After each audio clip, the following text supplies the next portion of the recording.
Okay, we'll call the committee of the whole meeting to order for May 11th. You okay, Paul? You're good? For Monday, May 11th at 1 p.m. First item, Jody? Yes, thank you. Please note council meetings are streamed live and recorded on YouTube. Attendees acknowledge that in accordance with Section 20 Sub 2 of the Access to Information Act and Section 4 Sub C of the Protection of Privacy Act, names, addresses, and other details provided when speaking at a council meeting will be publicly shared. Should you have any questions related to the collection or disclosure of personal information, please contact the Legislative and Advisory Services Division for the Town of High River by sending an email to atip@highriver.ca. That's ATIPP@highriver.ca.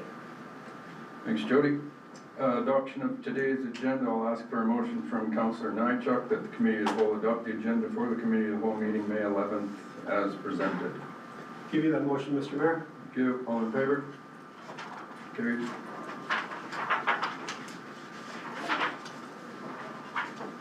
And thanks to Sonia for stepping in for Chris's position today, as Chris is out on personal reasons. Adoption of last meeting minutes. One other piece is I'm going to plan for 2 o'clock. We just take a pause and do public comments at that time, if we can. So a couple of these other things, we'll jog that around, but I want to make sure that we have time for public comments at 2 o'clock. This time I'll ask for a motion from Councillor Brookwell, the committee of the whole adopt the minutes from the April 27th committee of the whole meeting as presented. I'll give you that motion, Mayor. Thank you. All in favor? Carried. One delegation today from Mr. Don Beaton, who is here to talk about development.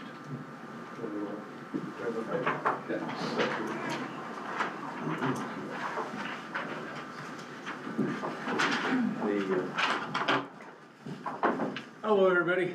I'm Kerry James. Some of you may recognize me from hanging out around your town the last 20 years. Yes. I'm from Heartland.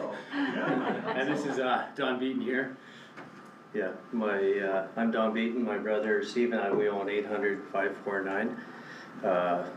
We've been in the developing business in the Diamond Valley area since about 2005, and we developed approximately 350 lots in the Black Diamond area and about 144 lots in the Turner Valley area. And so we're quite familiar with the land developing side. I come from a construction background and a country background. And there is a piece of property that about 5-6 weeks ago was introduced to us at the end of McLeod Trail in Debert there. So it's a property that that I'm familiar with. Me being in the excavation business, we actually did a main replacement at Highwood there and McLeod Trail that went straight south for about 4 blocks. We did that back about 12 years ago, and then we did the Canadian Tire development. We did all the civil work on that, and we also did where the Mr. Mike's is, that plaza. We did the civil work on that as well. So we're familiar with the construction stuff. We're very much interested in developing a relationship with the town of High River for the next number of years now. I'm a small town developer, and I'd rather be involved with the land developing side and creating our own work rather than bidding out to our contracting side to the open market. But I'd like to, yeah, here we can I distribute. think we got a really cool and very humble plan that will fit in really seamlessly with the town. And again, like, I've been out here for 20 years myself, so this town is a pretty important, pretty special place to me. And over the last 20 years of influence is why I myself live in Alberta now, in Diamond Valley. Concept here. How do you fit into this, Terry? I'm an entrepreneur, sir. All right, buddy. So despite being on That's all I TV, needed to know. I spend a lot of time in the ditches with this guy Yeah, doing he works construction. with us too. And then we started a marketing company, and yeah, so we partnered with Don. Gotcha. And so we really wanted to, we met with Khalid and Chris a couple of times over the last month to kind of get, to see what the bylaws were about and what it would allow. And we showed him our first original drawings was a 3 stories and it was like 120 units, that kind of thing. And they could explain that really wasn't what you guys are really looking for. So we're not here to try and rape and pillage on things, we're here to, it's your town, I wanna come in to see what we can fit into your town and meet those needs. So we wanna do a traditional development there, and this gives you a bit of an idea of what we're thinking. And it's down to 64 units instead of the 120 some odd. And then also we want to bring the theme of Heartland into the development through Carrie and Amber. Amber's husband and I are very good friends, and we do construction together as well. And so Amber and Carrie want to be the face of the development, and we've talked to some of the real locals in the area, and with Pat and with Century 21, they've indicated there's a number of local people that really don't want to sell, but they definitely would like to, if this goes forward, they'd like to buy one of these units and downscale from their traditional homes here into this traditional more retirement setup. And part of the agreement too with the marketing side is, you know, seeing as we live here and this place really matters to us, we were gonna try to cater and create the package so that we're inviting people to this town that want to be integrated in this town and enjoy being here and being part of the smaller communities. We're gonna try to tailor our campaign specifically for that. So it's not gonna be a mass outpush to everyone and have people showing up here that cause problems. That's important to us in Diamond Valley. I understand it's very important here in High River as well.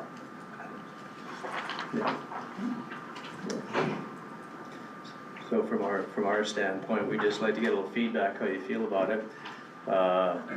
According to, from what we understand with the bylaws, that we're well within that. And obviously, we'd like to proceed as soon as possible, being that we have our obligations with our offer with the owner that we have to do something with, you know. Does anyone have any initial thoughts or questions?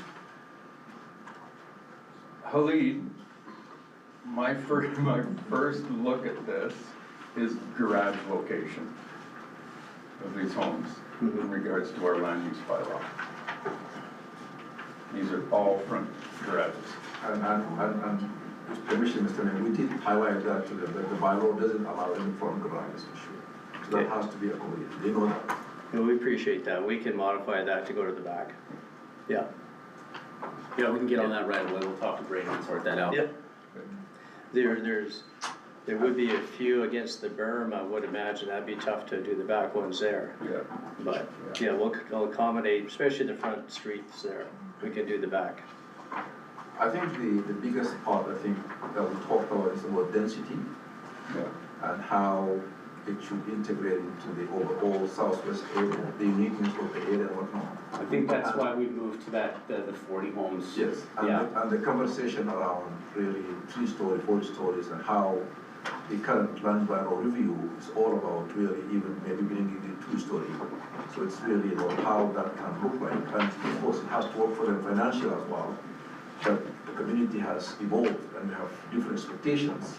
So it has to really address that. So that's why initially they have 100 units, and now because of density, they're trying to scale it down so that it can fit the overall context of the neighborhood.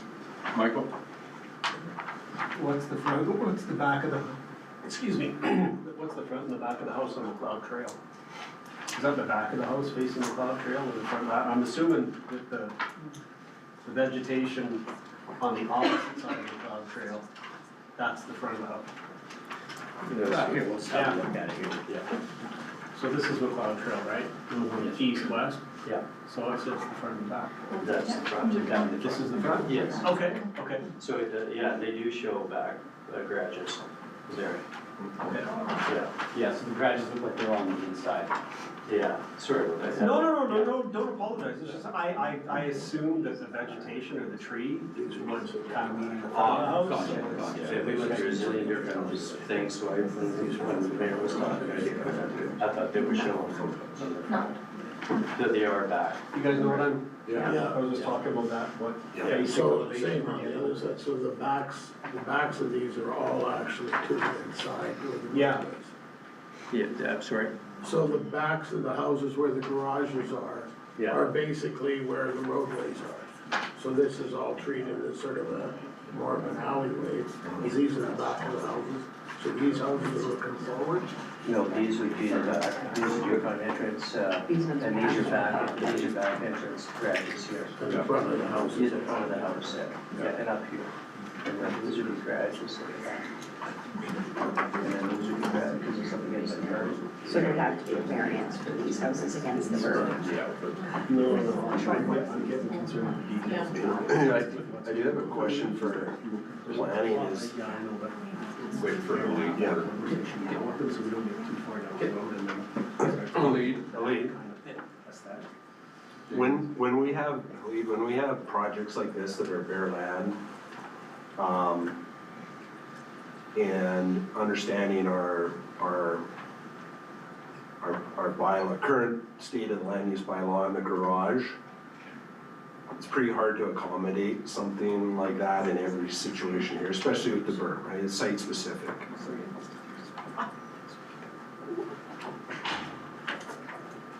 Why is it just kind of black and white? Like, why you can't have garages on front versus having them in front, right?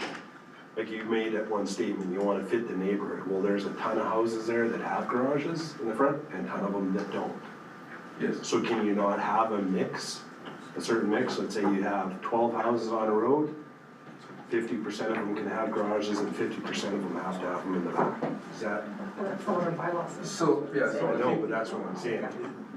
so normally when we have greenfield areas, Yeah, you know, there's hard no, because they have to be able to meet the bylaw. yeah, We are flexible when there's an infill development within different contexts. We can see and look at the streetscape. There's mix of garages and whatnot. We can always be flexible. But for a greenfield area, it is required that they have to meet the bylaw. That's why. But again, if there is some site considerations, site strains and whatnot, then we can be flexible. But in this situation, it's a wide open for them. They can be creative enough to meet the bylaw. okay, thank you. Nikki? I'm just looking at the units backing onto McLeod Trail, and I don't think that would be suitable for back, because you have to put a lane in there. It's their front, Yeah, this is the it's the front of the house. Right, So all of this is parking, you would drive in and park Yeah. here. okay. So these would be the front of the houses. Yeah. And then the backs you drive in, you're out of brush there. So there's doors along it? Yes. And is there any, There will be a sidewalk. sidewalk. Yes. just a sidewalk right up to the building? No, there will be within the property code, so there will be like the little easement, the sidewalk, the little berm before the street, just the standard sidewalks you see. But we usually, yeah, the sidewalk is from the curb to the front door. Yeah. Yeah. There's no green area in the front? Yeah, there'd be green area. Yeah. There'd be grass and stuff, it would just be the sidewalk. This is just a design for units. And things like that. Yeah. It's not I one. just wanted to check that. Yeah, careful. Yeah. Are those microphones that you have? Yes, ma'am. Yeah. Are you recording audio? Well, no, because you just had us turn off the Okay, camera. I just so they never, will link you'll to have to the excuse thing. me, I never ever miss an opportunity to capture the press and I'm always thinking. Thank you. We're recording it for you. Yes. My sound's better. Yours will sound better? You're recording, aren't you, Pat? I did ask I them to just stop stopped it. because our council procedure bylaw says that no one should be recording their council or to be at a whole meeting. Okay. Well, easier to ask for forgiveness. My apologies. I just-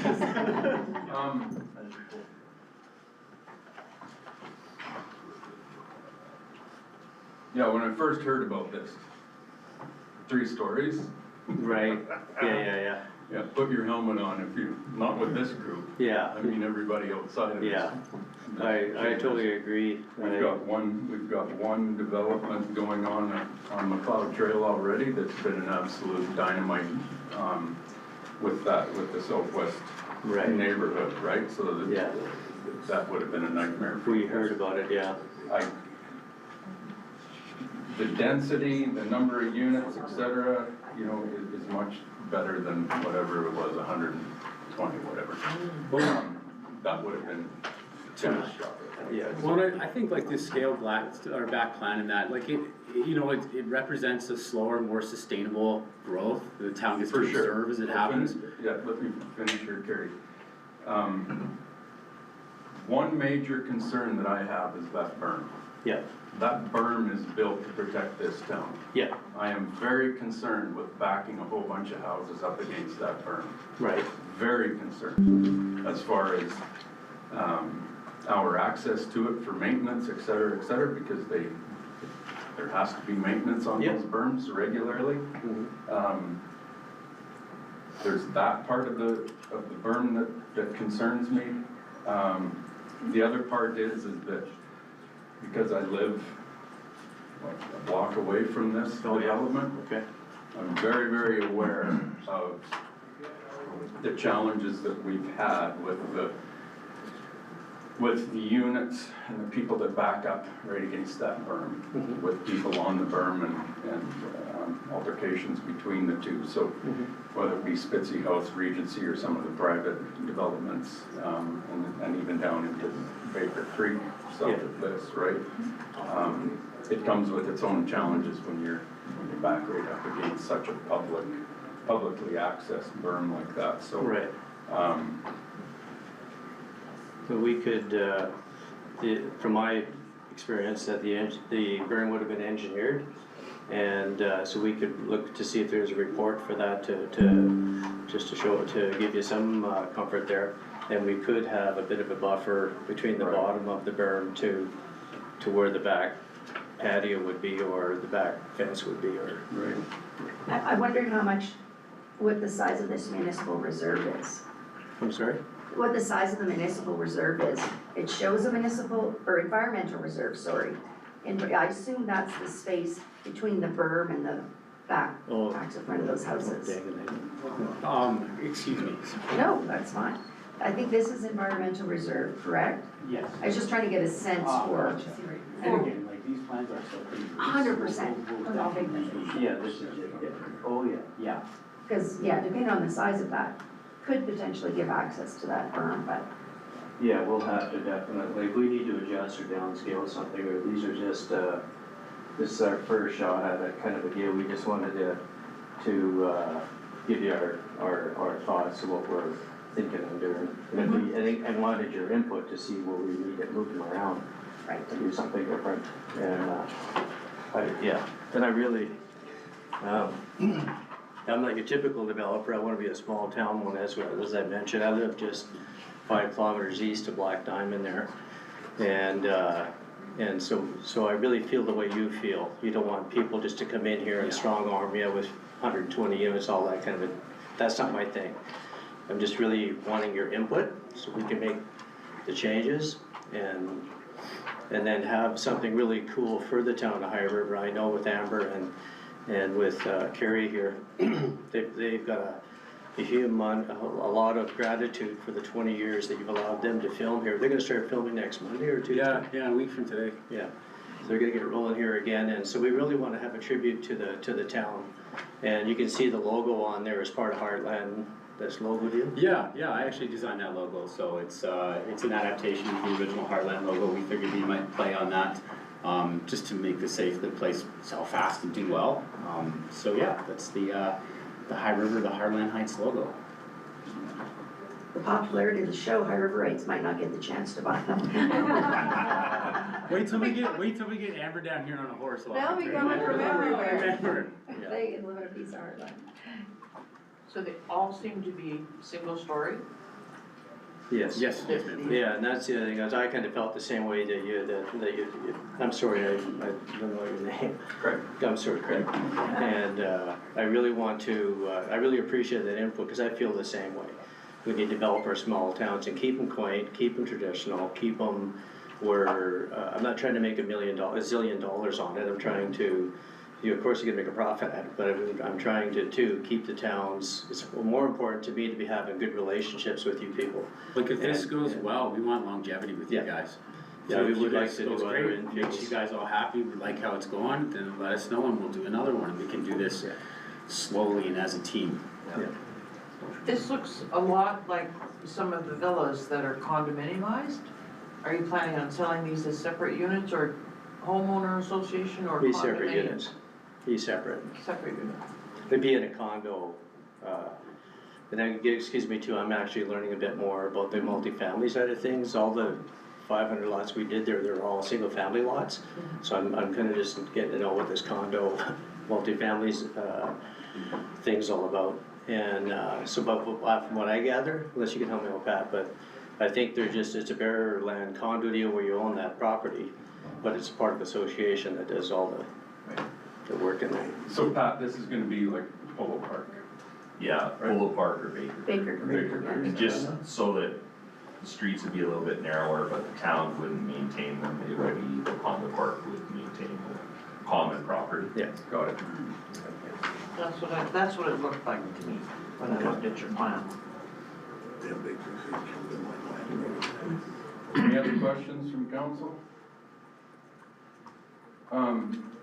Thanks for doing this. It's smart of you guys to do this because we watched the train wreck that happened on McLeod Trail where the individual bought land thinking that he could do pretty much whatever he wanted to. The way, yeah. It's not working out very well for him at all, so, appreciate it and, you know, I guess continuing to work with the lead and the planning team and, Okay. you know, we'll stay up to speed on what's happening. Yeah. Go from there. And if there's anything, we're very approachable people. We really want to, this is your town. We want to learn, I want to learn how to respect it and how to, you know, make it how you want it. Okay. Appreciate it, Dan. One more question. Go ahead, Vicki. It looks like you're gonna have some architectural control Yes, on this. Yeah. And it has kind of a western theme, whatever, right? yes. And you'd be committed to that? Oh, yeah. Yeah, there'll be smart siding on the outside too. It's not gonna be the vinyl siding stuff. It'll have the smart siding, so it'll look good, like it'll look new for the next 50 years kind of thing. Yeah. Sounds nice. Do you have an electronic version that you can just send to Jody? I could grab an email from you and make that happen. Okay, that'd be great. That's perfect. Thank you. Perfect. Thank Thanks, you. guys. Really appreciate it. Yeah. Appreciate it. Is it, and I can mail it back to Dawn. Or here,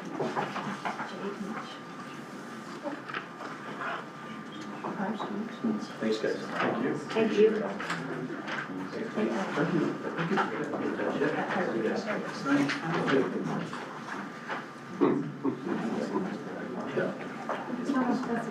Thanks everybody. Nice to meet you. Thanks, Dawn. You as well.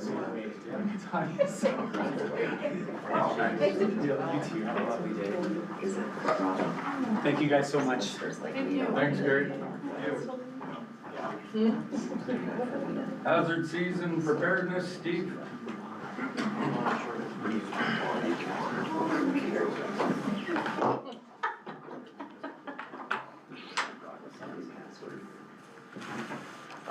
Good afternoon, Mayor, Council, Administration, and the members from our community. This afternoon, proud to speak not only about preparedness, but about confidence. Confidence in our people, our planning, our partnerships, and our professionalism that make High River one of the mostest prepared communities in Alberta when it comes to emergency management and hazard readiness. As we enter the 2026 hazard season, our message to Council and the residents is very clear. High River is prepared. That preparedness does not happen overnight. It's not built on a single department. During a single exercise or in response to a single event is a result of year-round commitment across every division throughout our organization.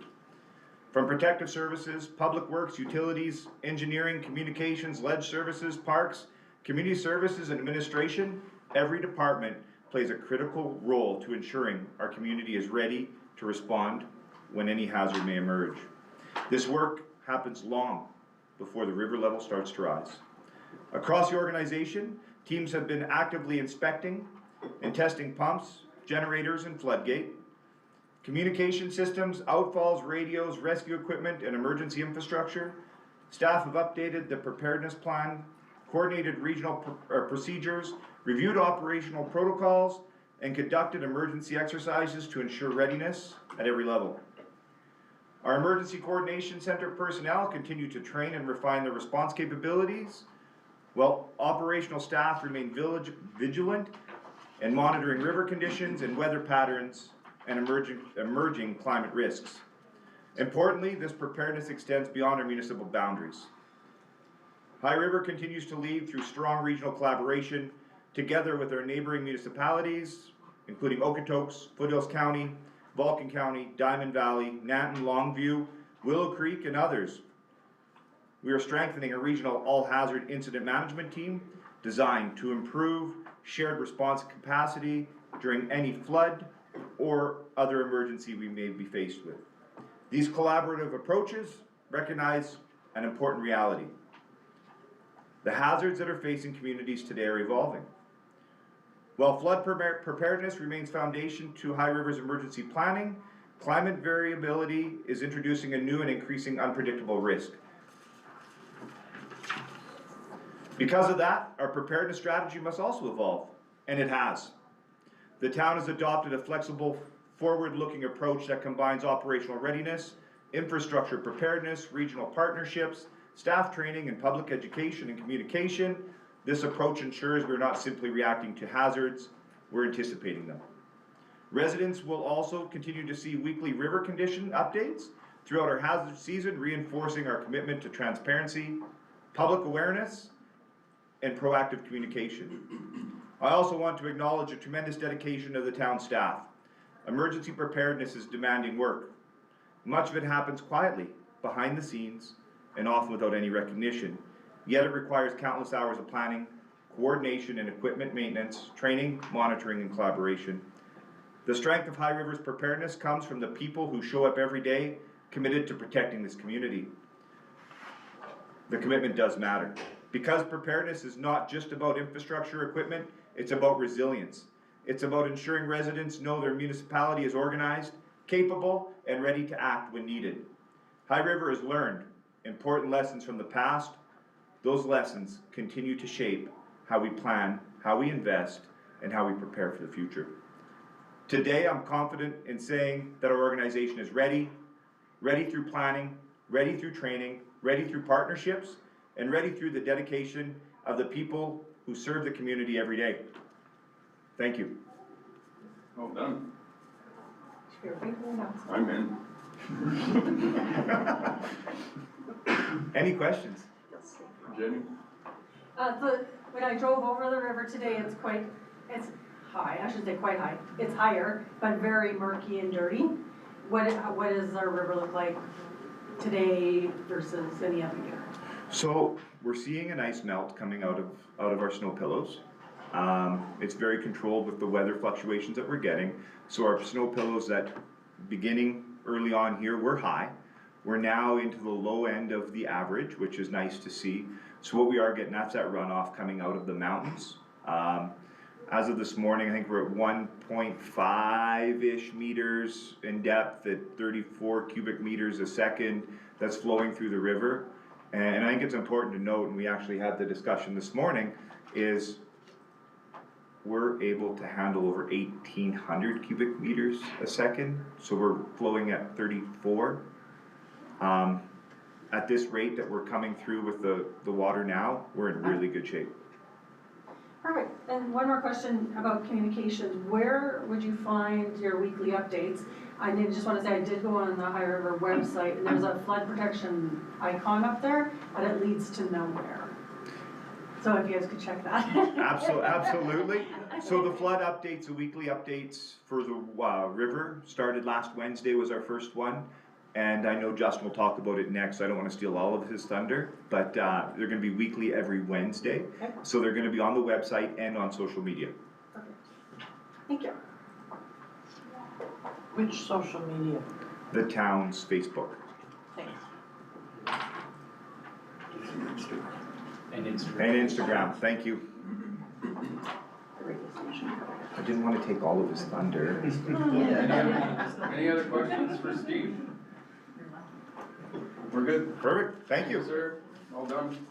No questions, but in the transition between chief and Justin, we had emergency advisory committee this morning, and we talked about the information that Steve has and the information that Justin gets and how we want to communicate that to the public, and we were talking about how we all in some way, shape, or form, those of us that were here during 2013, and the experiences that come out of that and some of the things that, pardon the expression, but might trigger some people, create anxiety, create worry, create all those things, and how we best communicate how extremely safe this community is now, to Steve's point about where the flow rate is now and what the flow rate can handle, and having those communication pieces be somewhat front and center, if I can say that, in the discussion we had this morning, because we can put data out there that people can look at and try to correlate it to this, that, or the other thing, but in my opinion, it was how do we find the simplest way to have people feel very safe in what has been done since that event we had. So I said I would bring that forward to council, because Garth and I sit on that committee and we talked about it this morning, but we wanted to bring that forward here, so there's this segue between what Chief said and what Justin's gonna say, and Garth wanted to get your guys' opinion too on where you think that is, and helping Justin with that communications, those pieces that will come out to the public, and how we can ensure that everybody feels safe, that you know, calls Highway are home right now, so. Yeah. Vicki? For a lot of people that I've spoken to, June itself is a triggering event. Because, all right, because it's when we have our highest waterfall of the year, generally speaking. Sorry. Gotta turn this on. That's just my comment. Oh yeah, we recognize, that's why I wanted to see what everybody else had to say about, you know, how we communicate that out, because clearly we are in a very good position. When you talk about 30-something cubic meters a second versus 1,800, we're not even dipping a toe into the water, really, at this point. So media has a way of, and sorry Justin, this isn't you as media, but media in general has a way of painting a very sensationalistic brush nowadays. If you watch the weather forecasting on local channels, they start to paint the Alberta canvas red when things get above 20 degrees, and you think the whole province was on fire. Just my opinion, no disrespect to those people that get very, very worried about it, but I'm concerned about how we communicate to the public just how safe we are, and giving people reassurance and comfort and helping, especially those people that have a really difficult time with it. Yeah, just trying to be as supportive and communicative. Measurable picture that's easy to understand. Kathy? And yeah, you know what, Justin, because this does segue into you, and I might be stealing some of your thunder, but we just heard Steve in that very reassuring and compelling speech. So I would like to hear the message come from Steve, because I think that would provide some assurances to our community. Some of the messaging to come from him. That's my recommendation, suggestion. Very good one. Jenny? I do think the numbers and data can be important, and some people that's very important for, but I think it's just the fact that, to keep reiterating that we are monitoring, because it was the unexpected, right? It was the lack of communication, or it's something that happened and we didn't know what was going on. So just knowing that it is being monitored, and we have to keep on that monitoring, I think is really important as well. Well, hello, Mayor and Council. Thank you for the very nice intro. It keeps me nice and brief up here. I'll keep this nice and short, because I think Steve touched on a lot of it. I'm here to talk about the brief overview of what our plan is this year for communications in terms of annual river monitoring. So to give a bit of background, last year we would put out weekly updates to social media and the website on Fridays. We've seen a little shift this year. We've actually moved those up to Wednesdays. So we're going to be posting every Wednesday afternoon, both to our site and to our social media. And just to answer that, I did catch the issue for the button. That'll be fixed by the end of the day. But yeah, so right now the plan is to outline Highwood River conditions to the community during the peak runoff season. So that is typically through May through June. We will go right through until the end of June, potentially into July if we have to. We'll monitor that piece as we get closer. Purpose is really straightforward for this communications plan. Our main goal is to keep residents informed, reduce uncertainty within the community, and reduce some of those kind of social media chats and group chats that can get a little carried away. So in 2026, as mentioned, every Wednesday we're going to put a website adjustment out. It'll go onto that icon on the top of the website called Flood Preparedness. All the information will live there, along with all of last year's updates as well. So you can look back into last year and the years before to kind of get a sense of where we're at in terms of everything else. Seasonal averages will be provided in all of our messaging. I think that goes back to the conversation of, I think numbers are good, but I think there's some other things that we can potentially do to boost that communication up and help educate people on what that average looks like instead of just a number. So our team can work closely with Steve on some of that stuff. But the core message for this year is the town is active and ongoing river monitoring. We check it almost daily, at least his team does. And we're very connected with his team. We meet with them quite often to make sure everything's good. And included within those two, the level of risk to the community is provided. That is something we have a conversation about with Steve and his team. For the most part, it is a very simple, generic statement that says there is nothing to worry about at this time. The town will communicate if there is concerns. Overall, I think the objective for our year this year is to build trust through transparency and consistency. We want to make sure we're super consistent with our messaging. It's not a separate message coming out every single week. Similar language, similar time, similar day. Make it kind of known that people can get their information on our site and trust us first, and then go from there. That's all I have at this time, but happy to answer any questions or comments. Thanks, Justin. Vicky? With the prediction of the El Nino coming, was there any way that could segue after the flood season into notification of dryness levels, potential for wildfires? Yeah, I think that's definitely something that we can look into and work with Steve's team on. I know we do a lot of work with Fire and Emergency Services as well as Shelley's team over at CSS.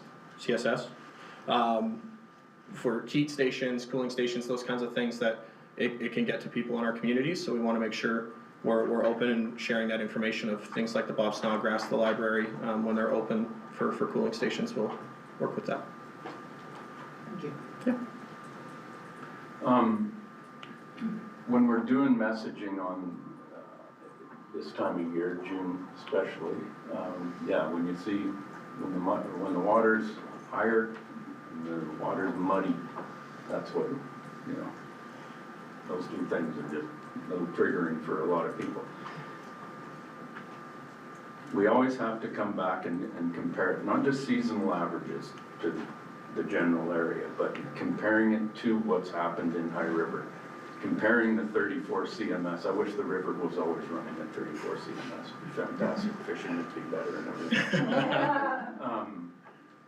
But comparing it back to our previous events, whether you're looking at 2013 at 1830 CMS and you're comparing it to that, or even the smaller ones of 2005 at 770, 95 at 995, 955 CMS, right? So that's what I've always found when I've done any messaging, is comparing it back to, here's where we're at and this is where the problem is.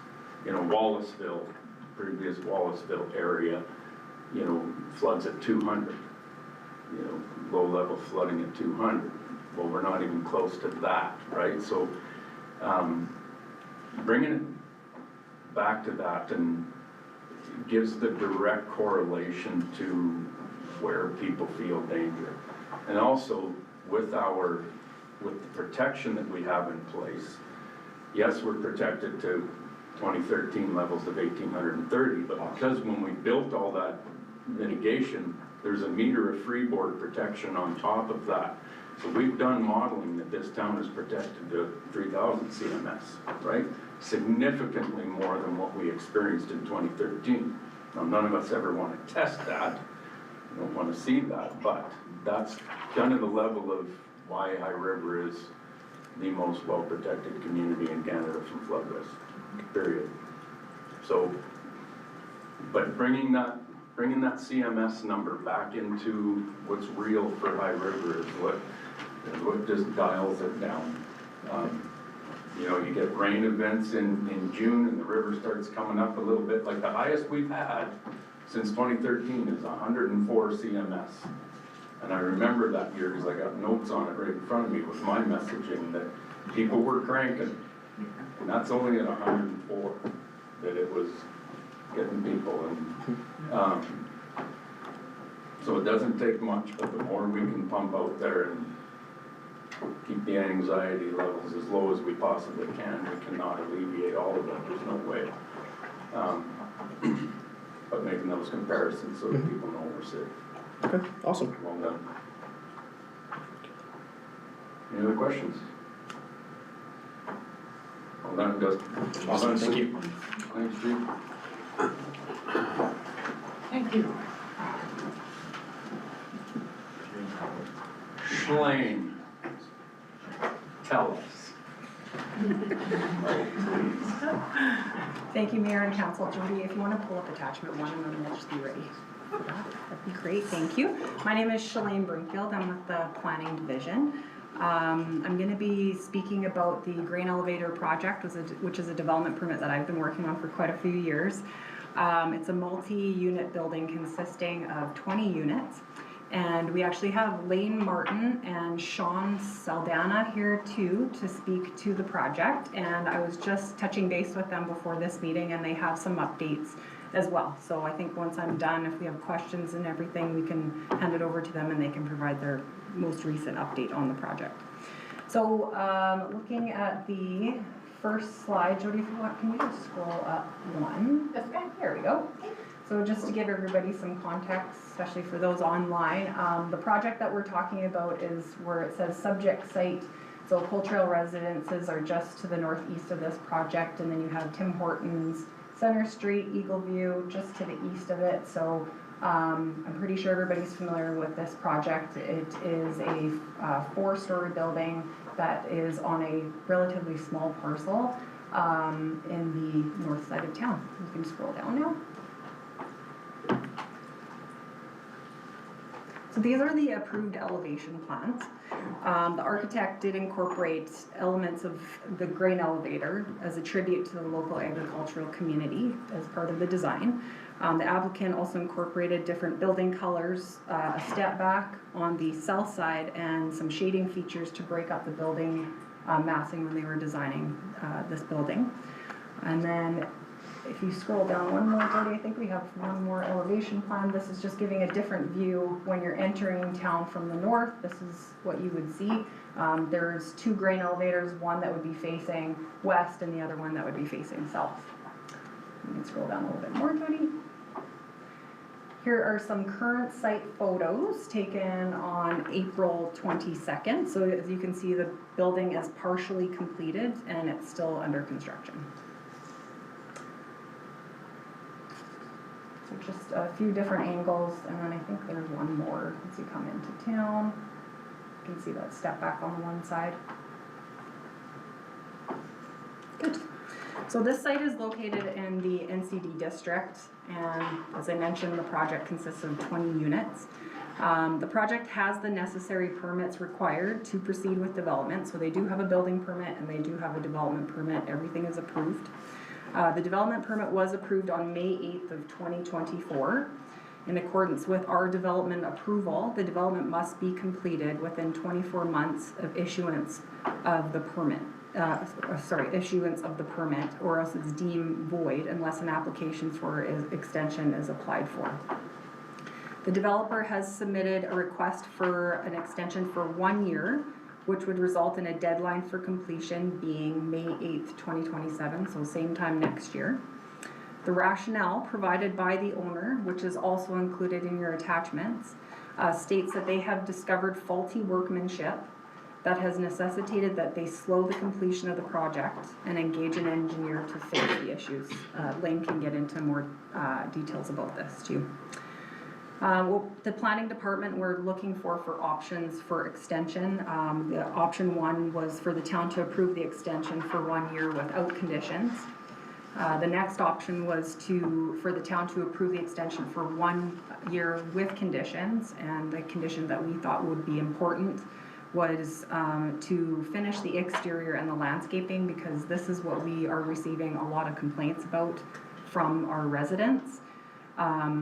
And then the third option would be for the town to refuse the extension request, and the applicant would then have to reapply for a new development permit. So administration's position on this is that we don't see any benefit at this time to refuse the application extension request. The town has received numerous concerns from the public regarding the slow progress, and they have commented on this large-scale unfinished building at the gateway of town. So, having said all of that, administration supports the timely completion of this project and does support the 1 year extension with the condition that the building exterior and landscaping are complete by August 11th, 2026, which is 3 months.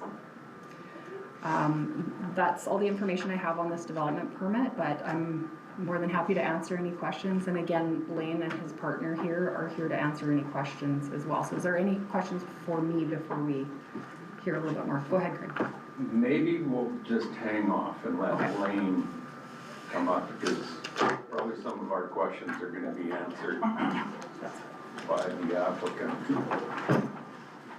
Hopefully. Hi, I'm Lane Martin, designer and worker on this project since the start of the whole thing. You guys can sit down. So I've been through the whole process for the development permit and the building working drawings too. So we had started this project, and as we got on to the framing portion, I guess we found out that the, I guess simple terms, that there was some backfilling done on the foundation before the floor was poured.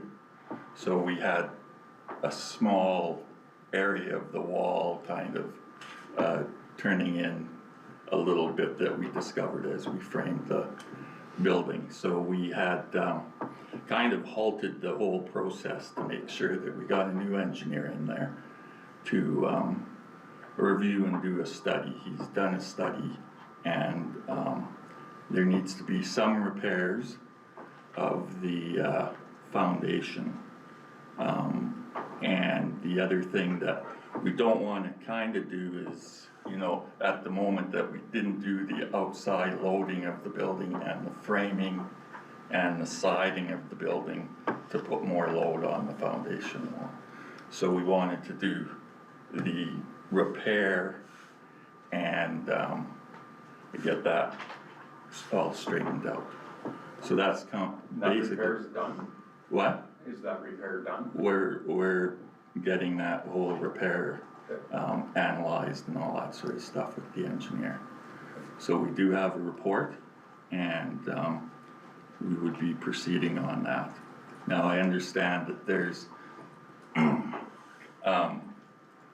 talk with doing the outside items first. And also what usually happens in the whole thing would be that the site is done at the last portion and done. So we've kind of tried to, just for the complaints and things that are coming in, is that we could do some of the landscaping that isn't close to the building. It's further away.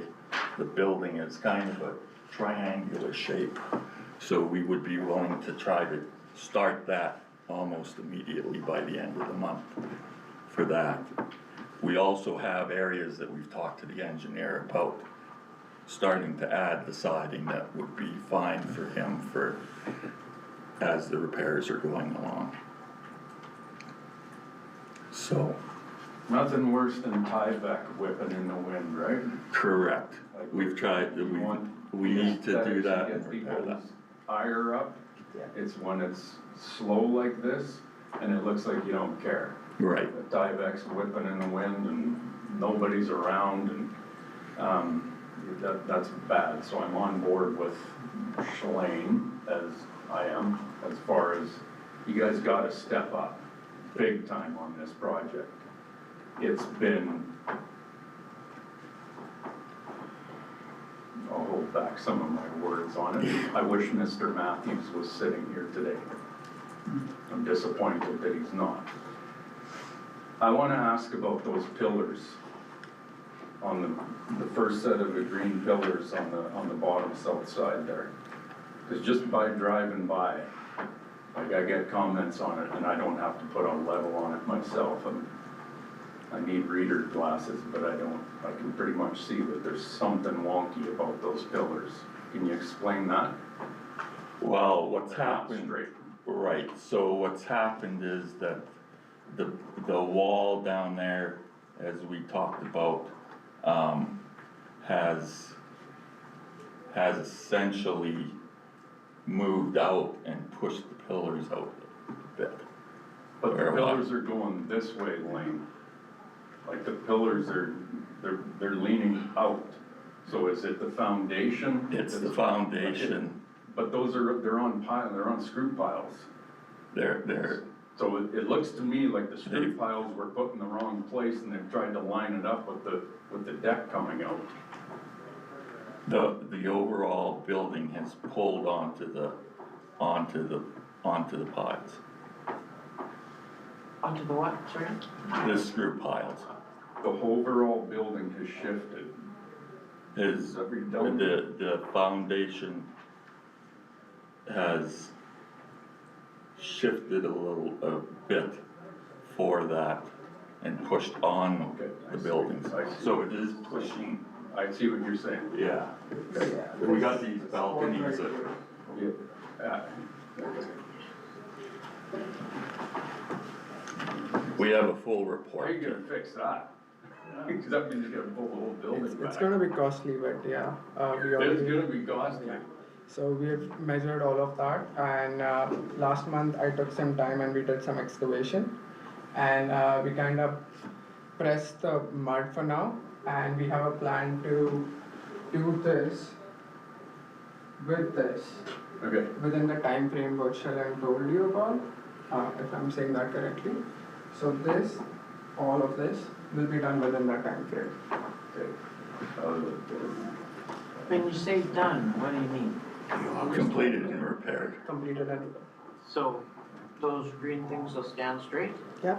Okay. Yeah, we don't want you to, And am I correct in saying, so there's screw piles, but those green pillars are just, they float a bit, They float a bit. right? So although the top is secured to the decking, Yeah.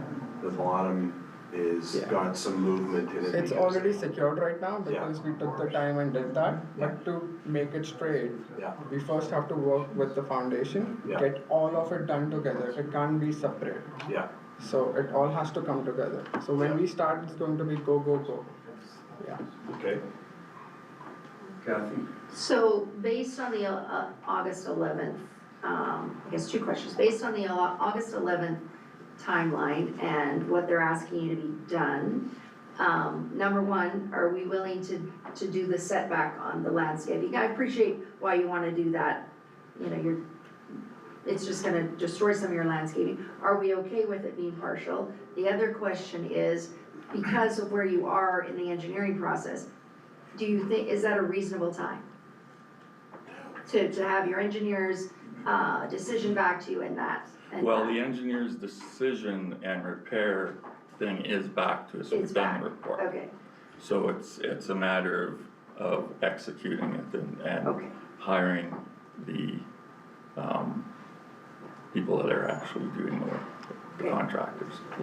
So Shalane, I guess my question is, are we okay kind of with that altered option for landscaping. Yeah, so just because this is new information Yes. right now, I guess we need clarification from Lane. Right. So Lane does have some images here showing that, and correct me if I'm wrong, Lane, you will be starting on the exterior of the building sooner than later, but only doing pieces that won't impact the work that needs to be done on the building. And by Correct. the end of the 3 months, we will have a exterior that's complete. Is that correct? But that's what we're aiming to try to do, to Okay. make sure that we're working, like we would like to try to start work by the end of this month to show that we're proceeding on the project and that it's not just being held up. 1 second. Harold, our safety codes lead, can you give us kind of where are we at with safety codes concerns on the project, and are they being addressed? Are we getting there? Mr. Mayor, I haven't received the engineer's reports, the reviews on the issues or the repairs. So until then, I can't approve the extension until I receive that information. And what the problem is you're sitting on poor soil conditions, and those screw piles are not down to bedrock. And that's why you've got movement. And that's what has to be corrected. It can be corrected, but you need the right people and you need to start working on it. I stopped the project because I didn't want the building overloaded with drywall and everything else to cause the problem worse. So until I get the engineer's reports, I can't approve anything, and that's what I'm waiting for at this point in time. Appreciate it. Thanks so much. So, Shalane, we're gonna lean on you two to get this new information. I don't know why that's coming today, but I'll leave that with Lane. Here's another concern I got. I phoned your phone number on the building. Yeah. And I don't know if it's you that I've talked to, but I've talked to somebody a couple of times about, You spoke to my younger brother, right? okay, Yeah. putting a down payment on these units and everything else. Yeah. I'm told if I sign up, I can move in August. That is the complete plan. bullshit, okay? And that needs to stop. That you've got anybody phoning that number and taking even, I'll advise the public, do not give 10 cents to this project at this time. And don't you guys be telling anybody Yeah. that they can move in August. Actually, I am going to move in on the top. That one, that's me staying there. You're moving in right now? Yeah, this one is mine. You allowed to do that? Are you allowed to, you can't move in till the thing's done. Yeah, no. Yeah, no, you after it's can't. done. So even, Yeah, I rented that unit out. okay, that's wonderful, that's wonderful. You do your thing. That's fantastic. I'm telling, I'd be very skeptical about anybody putting money to this project at this time. Especially, Elaine, I'm sorry, but when you're asking for an extension and, you know, we're sitting here today and you're bringing new information for Shalane and Harold right now, it's unacceptable. And I'll advise, I'll tell you to tell Mr. Matthews that this needs to get fixed fast. It's his responsibility. You guys work for him. This is on Alan Matthews, this whole thing. I've had problems with this thing for the last 10 years, before it was even started, when this whole project was coming. And now here we are today, and I'm beyond disappointed as to where we're at. But do not be taking money from anybody. And quit telling them that they can move in this year. Okay? Yeah. Please. Schling? So I do have a question. So for the 3 months, just so I can get this right. Yeah. The exterior of the building, that's no problem, but landscaping would be problem. The landscape or the siding on the building is at certain points that the engineer has talked about Okay. that would be acceptable. Now, we do have the report here. I got the report that we can get to you here today, so you can take it. Jenny? Well, my concern isn't so much to say about the landscaping, my concern definitely is the way that it looks, right? So the outside, the exterior, having it properly Tyvek'd the siding put on there. But the thought of having it partial here and partial there, I don't think it's gonna look any better than the way it looks now. So either it can or it can't be done. If it can't be done because of foundational issues, then we need to know that too. Because having partial siding is not acceptable. And Jenny, just to make a comment on that, I did put it in the report as well. Planning is trying really hard to keep this project going, and we were working with deadlines to get the most important elements completed first, Yeah. so that we can cut down on the complaints and stuff like that. Of course, the exterior is the most important. We do not collect securities for things such as finishing and exterior, so it's based on goodwill that it gets done within 3 months. So I just wanted to provide some context around that too, is that we're just counting on them to be done within 3 months. Essentially, they do have a 1-year extension, but we're just trying our best to make sure we can get it moving forward. No, absolutely. I think the exterior is very important because it is one of the first things you see when you come into town, and it's been a very long time that it's looked like this, which I agree is unacceptable. So I'd like the exterior to be done, absolutely, 100%. But to have it partially done here and there, and then what if weather's an issue? Like, is it gonna be any better if it can't be done properly? Right. So we need to make sure of that too. Shalane, Harold, it's with you guys. You guys figure this out. You both know what our expectants or our expectations of quality for developments in this town are. And we're relying on you to make the right decisions for this project, get it back on the rails and keep it there, so it's a quality development that people can be safe in. Well, I can see this going in 3 stages. The first stage is to get the repairs done right away automatically. Once that's done, you do the siding. All that paper tieback that's on the exterior of the building, it has to be recovered. I mean, it could stay on, but they gotta put a new layer because the amount of time that's being exposed to the sun, it doesn't meet the standard any longer. And they can get the siding done fairly quickly. I mean, it all takes time, of course, and then after that, you do the landscaping. And then, and I think in 3 months, you've got lots of time to get all that done. But it's gotta be, it has to start right away. You don't want to save time, because there's gonna be days the weather's gonna be bad, rain or whatever, or wind. So there's gonna be days it's gonna slow down. So I think they can do it if it's planned properly. I think so. Vicky, sorry, you had something, Jamie. I had a concern.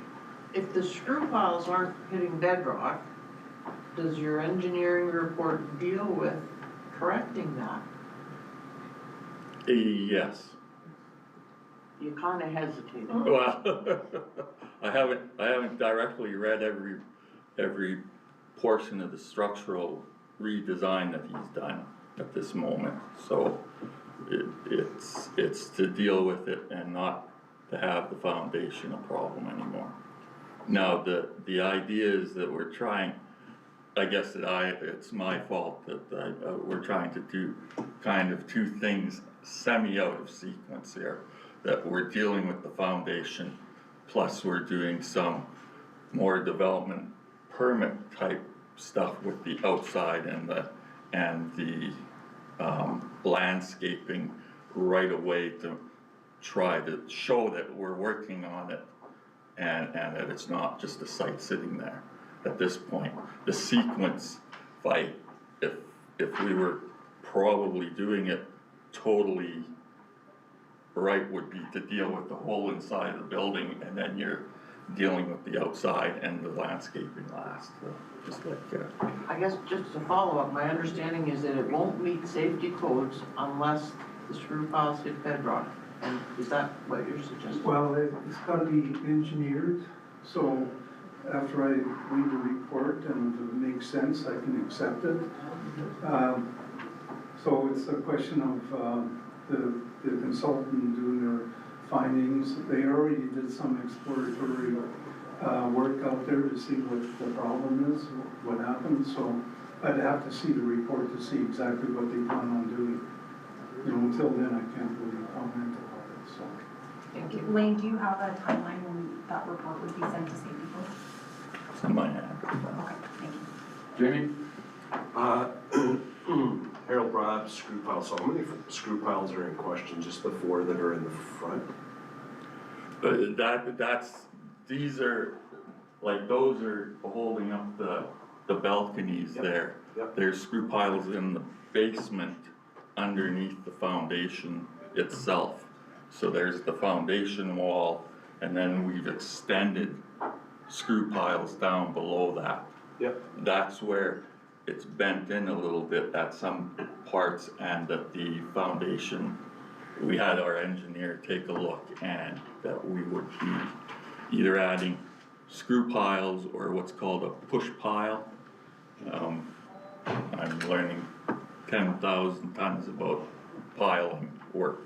So it's a matter of how much we'd have to dig up, and there's also ways that we can do it and suggestions that we could do it. Instead of digging up the outside, would be going inside and putting some what's called push piles down. And there's also ones that have a smaller machine that we don't have to dig it up, so make a big hole for a bobcat to come down into the thing. There's other, that's what we've been exploring, and engineer has So we've 3 solutions. We've got 2 teams. One is handling the engineering, I'm handling the exterior, the interior and stuff. Gotcha. It's just about timing, so we're trying to do it from both ends. Right, and so, and the reason why I kind of asked this question is, so when Harold was mentioning about the screw pile, so, because I'm in the construction industry, so you essentially are looking for the torque, the pounds per square inch testing, engineering testing.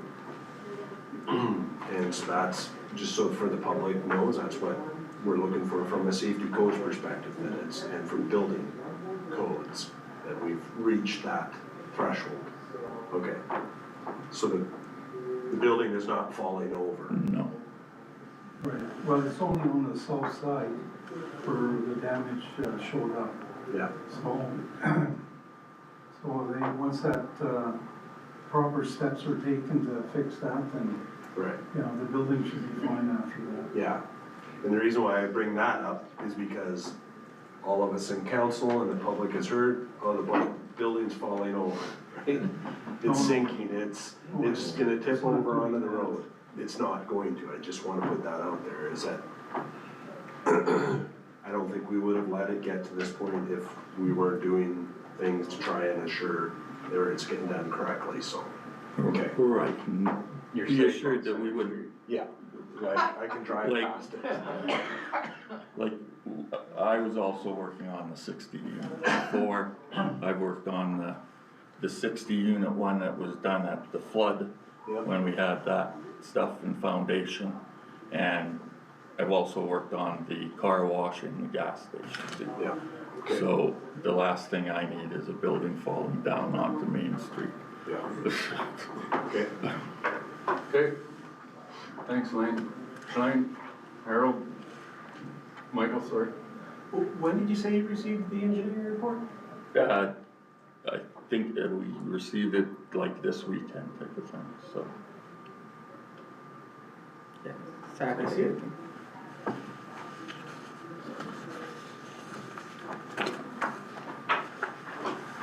Thank you. We'll leave it with you. I'm gonna move on, we'll get the public comments here, so you're there. Thanks, Lane. Okay, appreciate it. Thanks. Public comments, Linda, Al? Where are the people parking at that building? In the cold trail parking lot. Where the West Winds is? Correct. Yeah. Can be a little crowded there, isn't it?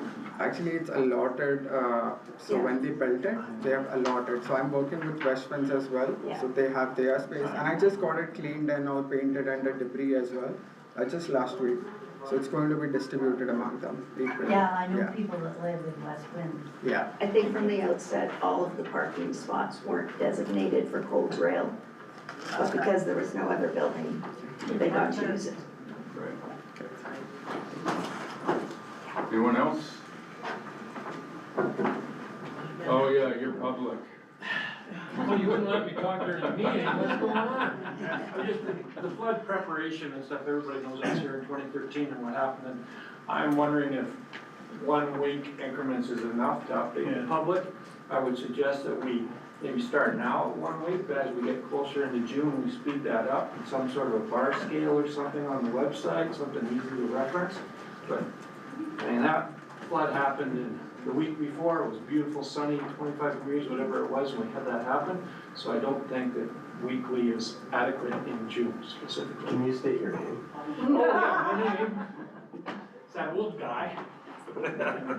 Yeah, I think that that's a fair comment, if the threat warrants it. I don't think doing it on a daily when it's running at 34 CMS is of any benefit, but if we're getting into certain increments, like when it gets to 100, yeah, it looks a lot more aggressive. You know, 200, 300, you know, you could do more updates, but the problem with doing that, I'm worried about doing that, Jamie, is that people quit paying attention to it because it's just another feed that's just pumping out stuff on. And when you do that, people scroll past it, like, oh, there's nothing. So, in my mind, you put it out there on the weekly, only more if it's absolutely, if it's necessary, that we need. That way people pay attention to it. What happened in 2013, what you guys got saddled with was completely different than what we're prepared for today. That's my thoughts on it, but social media, more is not better. More just creates more scrolling. Can I just add a couple notes there?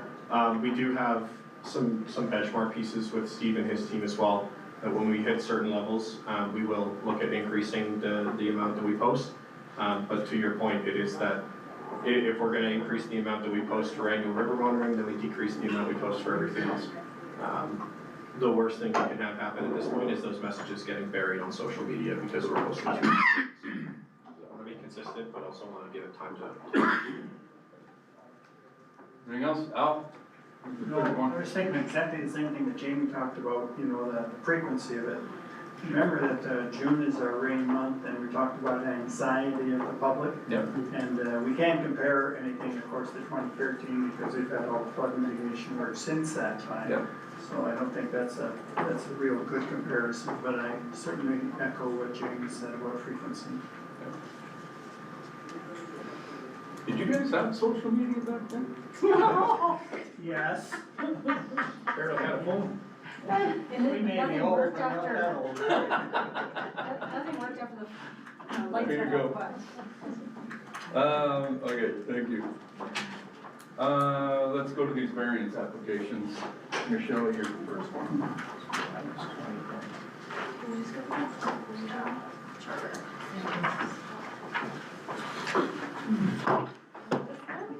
I think is the plot plan. Or sorry, the one after. Okay, thank you. Good afternoon, Mayor and Council. Michelle Delmer with Planning and Development, speaking to item 6.1 on today's agenda for a variance application at 106 Montaigne Link Southeast. So the subject site is located within the South High River Area Structure Plan in the Montrose neighborhood and is zoned traditional neighborhood district. The Planning Department received a minor development permit application for a new detached dwelling with a variance to the front setback from 6 meters to 6.83 meters. And this is just to ensure that a foundation wing wall does not encroach onto the front utility right-of-way. So you can see there, I've just highlighted the setback, and then you can kind of see the wing wall behind the dashed line, which is the utility right-of-way. Administration supports the variance, as it would not negatively impact the streetscape or the surrounding area, and just ask council for any feedback they may have. Thanks. This coincides with the other ones along this street and stuff that have been brought Yeah, to us, correct? I believe so, yeah. Vicky?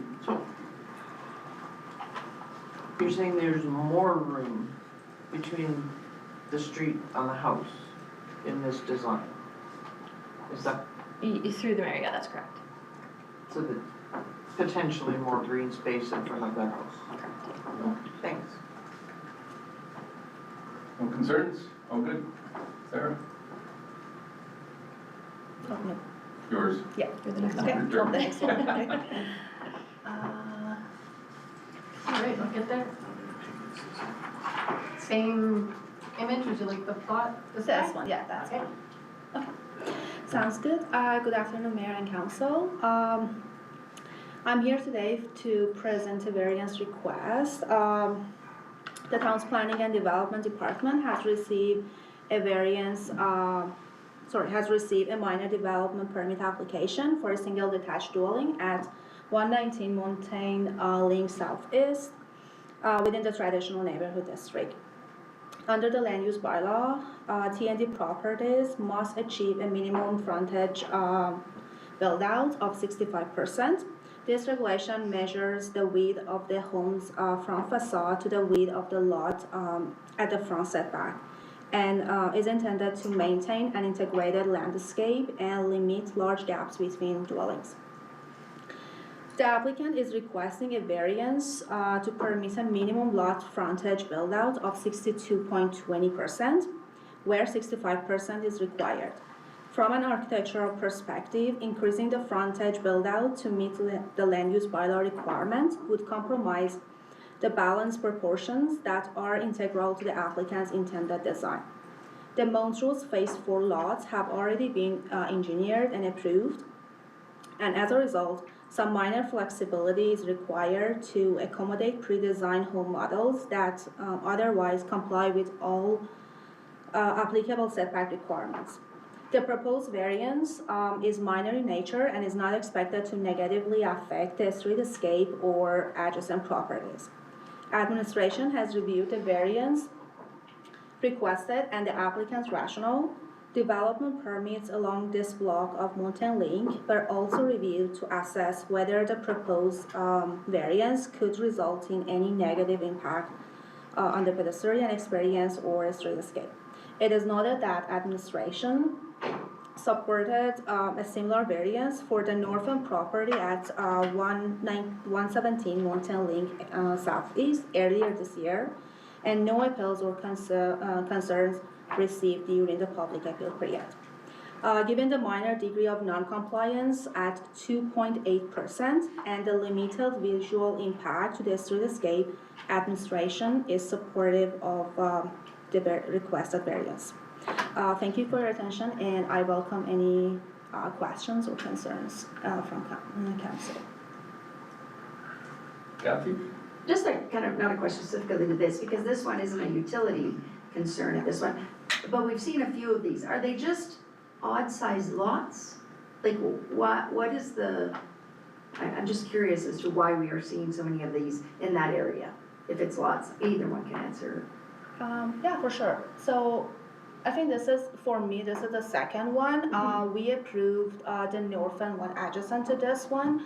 I believe the lot is not in a different or, odd shape, but the total, building is something that's, they need some kind of flexibility.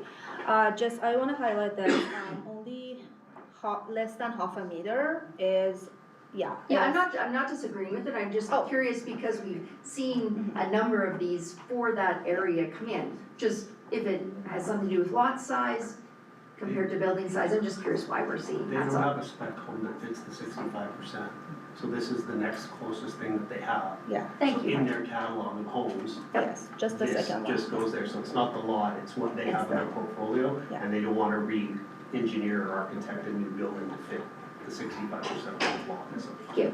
Yeah, thank you. Perfect. The letter says it's a wider lot. Wider lot compared to all the lots within the mountain, but not within the Montrose area. Okay. Thank you, ladies. Okay, thank you. Appreciate it. Question and answer council to admin? Nothing? Crickets?